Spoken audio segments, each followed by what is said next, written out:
हालात बहुत बदतर हैं और ऊपर से एक ऐसी सरकार है हमारे ऊपर जो इस संकट को मानने से इनकार कर रही है। अमेरिका के किसी मंच पर लोग मोदी मोदी मोदी करें तो वो चीज आपके एड्रेनलिन को हाई करता है प्रधानमंत्री महोदय। मगर आज जब इस देश की जनता को करुणा की जरूरत है, ममता की जरूरत है, आप पूरी तरह से खामोश हैं और आप वहां ऑक्सीजन नहीं पहुंचा रहे हैं जहां पर आपके दफ्तर मौजूद है, जहां आपका बीजेपी का मुख्यालय मौजूद है, जहां प्रधानमंत्री का घर मौजूद है, वहां पर आप ऑक्सीजन नहीं पहुंचा रहे। क्यों? किस बात की खुंदक है आपको? जो मदद पहुंचा रहा है उस पर आप पुलिस केस कर रहे हो। एक आदमी जो सिलेंडर की मांग कर रहा है आप उस पर एफआईआर दर्ज कर रहे हो। अमेठी भी हुई ये घटना, आपको पता होगा। योगी जी तो किसी पंडित महंत थे ना किसी मंदिर में। एक धार्मिक व्यक्ति के अंदर क्या थोड़ी सी भी करुणा नहीं है, थोड़ा सा भी दर्द नहीं है? आप जानते हैं इकोनॉमिक टाइम्स के एक जर्नलिस्ट हैं, 2 दिन पहले उनकी वाइफ की कोविड से डेथ हो गई और आज उनकी भी मौत हो गई। उनकी एक बहुत छोटी सी बच्ची है। आज से करीब 5 दिन पहले या 4 दिन पहले मैंने एक आदमी को अस्पताल में भर्ती कराया। उनकी उम्र शायद 35 साल की थी। उनका बेटा है 10-11 साल का। उसकी मां नहीं है।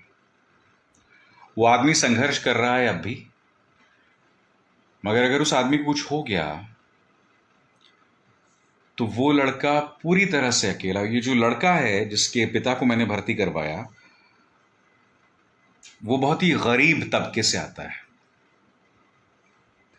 परिवार के परिवार बर्बाद हो रहे हैं। परिवार के परिवार बर्बाद हो रहे हैं। और आप जानते हैं इस दौर में आप जिस चीज की कमी को महसूस करते हैं, यकीनन हमें ऑक्सीजन चाहिए, हमें बेड्स चाहिए, मगर जिस चीज की हम कमी को महसूस करते हैं वो है करुणा और जवाबदेही। और ये दोनों की उम्मीद हम अपनी सरकार से करते हैं। करुणा यानी कि थोड़ी सी ममता दिखाइए आप। आप जानते हैं मध्य प्रदेश में भी हुआ और उत्तर प्रदेश में भी हुआ। वहां 2 लोग जो ऑक्सीजन पहुंचा रहे थे लोगों को, दोनों को, एक को रोक दिया गया और शायद एक पर कोई पुलिस केस कर दिया गया। अभी मैंने पढ़ा है। और जवाबदेही, वो जवाबदेही पूरी तरह से नदारद है। आप बताइए ना, पूरी तरह से नदारद है। आज कोरोना के एक्टिव केसेस 4 लाख से ऊपर हो गए। कोरोना संक्रमित जो केसेस थे 4 लाख से ऊपर हो गए। मृतकों की तादाद 4000 के करीब है।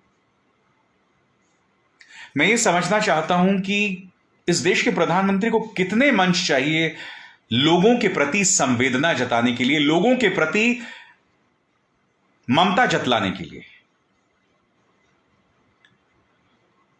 यानी कि लंदन के किसी मंच पर या अमेरिका के किसी मंच पर लोग मोदी मोदी मोदी करें तो वो चीज आपके एड्रेनलिन को हाई करता है प्रधानमंत्री महोदय। मगर आज जब इस देश की जनता को करुणा की जरूरत है, ममता की जरूरत है, आप पूरी तरह से खामोश हैं। और आप खामोश क्यों हैं? क्योंकि अगर आप जनता के साथ, उसके दर्द के साथ अपनी आवाज को मिलाएंगे तो आपको यह स्वीकार करना पड़ेगा, आपको यह स्वीकार करना पड़ेगा कि हां एक समस्या है। हां एक समस्या है। देश का सबसे बड़ा राज्य उत्तर प्रदेश और उसके मुख्यमंत्री का रवैया देखिए। जो मदद पहुंचा रहा है उस पर आप पुलिस केस कर रहे हो। एक आदमी जो सिलेंडर की मांग कर रहा है आप उस पर एफआईआर दर्ज कर रहे हो। अमेठी भी हुई ये घटना, आपको पता होगा। मैं यही तो समझना चाहता हूं ना कि योगी जी तो किसी पंडित महंत थे ना किसी मंदिर में। एक धार्मिक व्यक्ति के अंदर क्या थोड़ी सी भी करुणा नहीं है, थोड़ा सा भी दर्द नहीं है? बहुत ही अजीबोगरीब बात है दोस्तों। देखिए, जवाबदेही तो बहुत दूर की बात है। अभी तक तो मैं सिर्फ करुणा की बात कर रहा हूं, जवाबदेही तो बहुत दूर की बात है। यहां करुणा नाम की कोई चीज नहीं है इनके अंदर। आप भी जानते हैं, जब आप किसी त्रासदी का सामना करते हैं, जब आपका सब कुछ खो जाता है, आप अपने मां, अपने बाप, अपने बच्चे को खो देते हैं, तो उस दौर में आप ये उम्मीद करते हैं कि कोई आके आपको, आपके सिर पे हाथ फेरे, आपकी पीठ पे हाथ फेरे, आपके दर्द में भागीदार बने। मगर अगर आप पूरी तरह से अकेले हैं, तो आप क्या करेंगे बताइए? दिल्ली को 900 मैट्रिक टन ऑक्सीजन की जरूरत है और उन्हें अब जाके 500 मैट्रिक टन ऑक्सीजन की जरूरत पड़ी है। क्यों? अरे दिल्ली कोई सामान्य राज्य नहीं है, दिल्ली पर तो मोदी सरकार का राज है, क्योंकि अब जो थोड़ी बड़ी ताकत थी अरविंद केजरीवाल के हाथ में, वो आपने एलजी को दे दी। दिल्ली मध्य प्रदेश, पंजाब, छत्तीसगढ़ नहीं है, दिल्ली मान के चलिए। कहने को वहां 63 विधायकों के साथ अरविंद केजरीवाल की सरकार है, मगर उनके पास में कोई ताकत नहीं है। और आप वहां ऑक्सीजन नहीं पहुंचा रहे हैं जहां पर आपके दफ्तर मौजूद है, जहां आपका बीजेपी का मुख्यालय मौजूद है, जहां प्रधानमंत्री का घर मौजूद है, वहां पर आप ऑक्सीजन नहीं पहुंचा रहे। क्यों? किस बात की खुंदक है आपको? क्या आपको इस बात की खुंदक है कि देश की जनता ने आप, मतलब या दिल्ली की जनता ने आपको 70 सीटें नहीं दी, या आपको नहीं जतलाया? या आपको इस बात की खुंदक है कि अरविंद केजरीवाल ने उस दिन मीटिंग के अंदर आपसे यह कह दिया कि हरियाणा सरकार से कहिए कि वो हमें ऑक्सीजन दे, और उसने तमाम चीजों को लाइव करवा दिया? मैं मानता हूं अरविंद केजरीवाल ने सियासत के लिए किया, और मैं कोई अरविंद केजरीवाल को यहां डिफेंड नहीं कर रहा हूं। मैंने अरविंद केजरीवाल की आलोचना की थी, वो ऐसी सोच के आदमी, उन्होंने मुझे अनफॉलो कर दिया ट्विटर पे। वो आलोचना नहीं बर्दाश्त कर पाते हैं, आप ही के जैसे हैं वो। मगर